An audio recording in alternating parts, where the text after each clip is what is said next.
నమస్తే, నేను Nagesh. Welcome to rapid NRI news. అమెరికాలో చదువుకుంటున్న విదేశీ విద్యార్థులు స్థానిక చట్టాలకు అనుగుణంగా నడుచుకోవాల్సిందేనని అక్కడి ప్రభుత్వం మరోసారి స్పష్టం చేసింది. చట్టాన్ని అతిక్రమిస్తే వీసా రద్దు సహా కఠిన చర్యలు తీసుకుంటామని ట్రంప్ ప్రభుత్వం హెచ్చరించింది. ఈ విధంగా ఇప్పటి వరకు 6,000 మంది విద్యార్థుల వీసాలను రద్దు చేసినట్లు సమాచారం.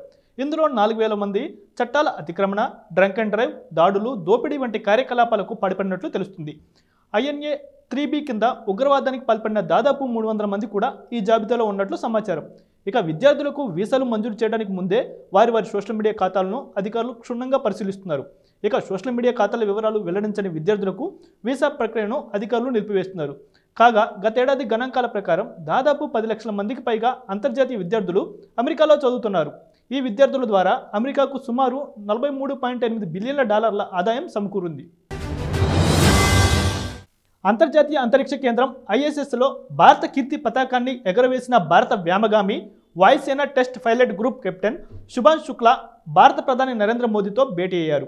ఈ సమావేశంలో శుక్లా ఒక అపురూపమైన కానుకను మోదీకి అందజేశారు. తన చారిత్రాత్మక X4 మిషన్లో భాగంగా అంతరిక్షంలోకి తీసుకెళ్లిన త్రివర్ణ పతాకాన్ని ఆయన ప్రధానికి బహుకరించారు. మానవ సహిత అంతరిక్ష యాత్రలో భారత్ సాధిస్తున్న ప్రగతికి ఈ ఘటన ప్రతీకగా నిలిచింది. ఈ సందర్భంగా శుభాంశు శుక్లా తన అంతరిక్ష యాత్రలోని ఉత్కంఠభరిత క్షణాలను, ఎదురైన సవాళ్లను ప్రధానికి వివరించారు.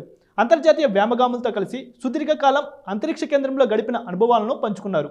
ఇక శుక్లా సాహసాన్ని, దేశభక్తిని ప్రధాని మోదీ ప్రశంసలతో ముంచెత్తారు. కేవలం సాంకేతిక విజయాన్నే కాకుండా యువతరంలో స్ఫూర్తిని రగిలించారని ఆయన అభినందించారు. రష్యా చమురును కొనుగోలు చేస్తున్న చైనాను వదిలిపెట్టి భారత్పై అమెరికా సుంకాలు విధించడంపై నిరసనలు వెల్లువెత్తుతున్నాయి.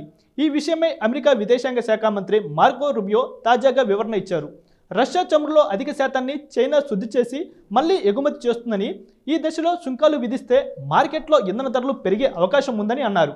ఇక చైనా భారత్పై ఆంక్షల విధింపు కోసం సెనెట్ బిల్లు రూపకల్పన సమయంలో ఐరోపా దేశాలు అసంతృప్తి వ్యక్తం చేశాయని అన్నారు.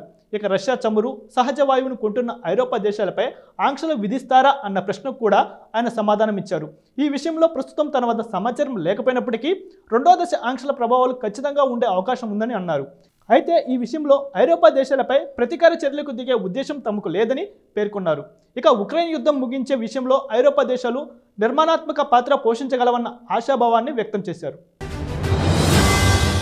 రష్యా అధ్యక్షుడు పుతిన్తో అలస్కా సమావేశం ముగిసిన కొద్ది గంటలకే అమెరికా అధ్యక్షుడు డొనాల్డ్ ట్రంప్ కీలక వ్యాఖ్యలు చేశారు. రష్యా విషయంలో కీలక పురోగతి సాధించామని, ఆ విషయాలు త్వరలోనే వెల్లడిస్తామని తన సొంత సోషల్ మీడియా వేదిక ట్రూత్ సోషల్లో పోస్ట్ చేశారు. ఇక ట్రంప్, పుతిన్ గత శుక్రవారం నాడు అలస్కాలోని ఎయిర్ బేస్ వద్ద సమావేశమయ్యారు. 3 గంటల సేపు ఈ సమావేశం జరిగింది. ఇక సమావేశానంతరం ఎలాంటి స్పష్టమైన ప్రకటన వెలువడినప్పటికీ చర్చల్లో పురోగతి ఉందని ట్రంప్ సంకేతాలు ఇచ్చారు. తదుపరి సమావేశం మాస్కోలో ఉండవచ్చని పుతిన్ మీడియా ప్రశ్నకు సమాధానంగా చెప్పారు. అమెరికాలో మరోసారి కాల్పుల కలకలం రేగింది. న్యూయార్క్ నగరంలోని ఓ రెస్టారెంట్లో జరిగిన కాల్పుల్లో 3 మృతి చెందారు, 8 మంది గాయపడ్డారు. బ్రూక్లిన్ బరో ప్రాంతంలోని క్రౌన్ హెడ్స్లో గల టెస్ట్ ఆఫ్ ది సిటీ లాంజ్లో ఈ దారుణం జరిగింది. ఈ ఉదంతంపై న్యూయార్క్ పోలీస్ డిపార్ట్మెంట్ కమిషనర్ మీడియాతో మాట్లాడారు. మృతులు అందరూ పురుషులేనని తెలిపారు. ఇక వారిలో ఒకరి వయసు 35 ఏళ్లు, మరొకరి వయసు 27 ఏళ్లు అని తెలిపారు. ఇక ఈ దారుణానికి పాల్పడినది ఎవరో ఇంకా గుర్తించాల్సి ఉందని పోలీసులు తెలిపారు. గ్రీస్ నుంచి జర్మనీ వెళ్తున్న బోయింగ్ 757 విమానంలో మంటలు చెలరేగాయి. విమానం టేకాఫ్ అయిన కొన్ని నిమిషాలకే ఇంజిన్లో మంటలు మొదలయ్యాయి. ఈ పెను ప్రమాదం నుంచి వందల మంది విమాన ప్రయాణికులు తప్పించుకున్నారు. ఇక బోయింగ్ 757-300 విమానం గ్రీసులోని కోర్ఫ్ ఇంటర్నేషనల్ ఎయిర్పోర్ట్ నుంచి దుస్సెల్డార్ఫ్ బయలుదేరింది. విమానం టేకాఫ్ అయి గాల్లోకి లేచిన కొన్ని నిమిషాలకే అనుకోని ప్రమాదం చోటు చేసుకుంది. ఇక విమానంలో మంటలు చెలరేగాయి. దీంతో విమానంలో ఒక్కసారిగా కలకలం చెలరేగింది. ఇక ఇంజిన్ సరిగా పనిచేయకపోవడం వల్ల మంటలు చెలరేగినట్లు తెలుస్తుంది. ఇక మంటల్ని గుర్తించిన పైలట్ విమానాన్ని ఇటలీ వైపు తిప్పారు. బ్రిండిసి ఎయిర్పోర్ట్లో అత్యవసర ల్యాండింగ్ చేశారు. ఇక ఈ సంఘటనపై కాండర్ ఎయిర్వేస్ ఓ ప్రకటన విడుదల చేసింది. ప్రయాణికులకు క్షమాపణ చెప్పింది. ప్రస్తుతం సంఘటనకు సంబంధించిన వీడియో ఒకటి సోషల్ మీడియాలో వైరల్గా మారింది. యూకేలో 2 సిక్ వ్యక్తులపై జరిగిన విద్వేషపూరిత దాడి తీవ్ర కలకలం రేపింది. వోల్వర్హాంప్టన్ నగరంలోని ఒక రైల్వే స్టేషన్ వెలుపల ఈ దారుణ ఘటన చోటు చేసుకుంది. ఈ దాడికి సంబంధించిన వీడియో సోషల్ మీడియాలో వైరల్ కావడంతో తీవ్ర నిరసనలు వ్యక్తమవుతున్నాయి. ముగ్గురు టీనేజర్లు, ఇద్దరు సిక్ వ్యక్తులను లక్ష్యంగా చేసుకుని దాడికి పాల్పడ్డారు. ఇక బాధితులను కింద పడేసి వారి తలపాగాలు ఊడిపోయినా లెక్క చేయకుండా ఒక యువకుడు పదే కాలుతో తన్నడం వీడియోలో స్పష్టంగా కనిపించింది. ఇక సమాచారం అందుకున్న పోలీసులు వెంటనే స్పందించి దాడికి పాల్పడిన ముగ్గురు టీనేజర్లను అరెస్ట్ చేశారు. అయితే విచారణ అనంతరం వారిని బెయిల్పై విడుదల చేసినట్టు తెలుస్తుంది. ట్రంప్ ప్రతీకార సుంకాల హెచ్చరికల నేపథ్యంలో భారతీయ ఎగుమతిదారులు ఫ్రంట్ లోడింగ్ పెంచారు. ఫ్రంట్ లోడింగ్ అంటే సుంకాలు పెరుగుతాయని తెలిసినప్పుడు ముందే పెద్ద ఎత్తున ఎగుమతులను పెంచడం. ఎంతగా పెంచారంటే ఏప్రిల్, జూలై నెలల మధ్య అమెరికాకు మన ఎగుమతులు ఏకంగా 21% పెరిగి $33.5 బిలియన్ల అంటే $2.92 లక్షల కోట్ల రూపాయలకు చేరింది. ఇదే సమయంలో భారత్ నుంచి మొత్తం ఎగుమతులు కేవలం 3% మాత్రమే పెరిగి $149.2 బిలియన్ల చేరాయి. ఈ ఎగుమతులను భారీగా పెంచడం వల్ల కొనుగోలుదారులకు కొంతమేర రాయితీ ఇచ్చే అవకాశం పెరుగుతుంది.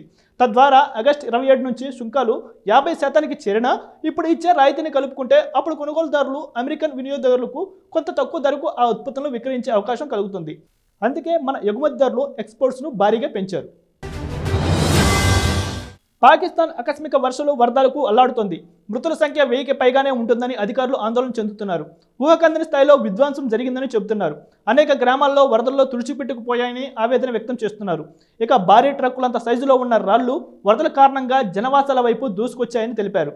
ఈ వరదల బారిన పడ్డ కొన్ని కుటుంబాలు ఏమైపోయాయో కూడా తెలియట్లేదని అధికారులు చెబుతున్నారు. ఇక ఈ వర్షాలు, వరదలు అత్యంత వినాశకర ప్రకృతి విపత్తులని పేర్కొన్నారు. పాక్ జాతీయ విపత్తు నిర్వహణ సంస్థ ప్రకారం వర్షాలు, వరదల కారణంగా జూన్ 26 నుంచి ఇప్పటి వరకు అక్కడ 657 మంది మృతి చెందారు. మృతుల్లో 392 మంది పురుషులు ఉన్నారు. మరో 939 మంది గాయాల పాలయ్యారు. ఇక క్షతగాత్రుల్లో 437 మంది పురుషులు, 256 మంది చిన్నారులు, 236 మంది మహిళలు కూడా ఉన్నారు. ఇక స్థానిక అధికారులతో కలిసి సహాయక చర్యలు చేపడుతున్నామని జాతీయ విపత్తు నిర్వహణ సంస్థ పేర్కొంది.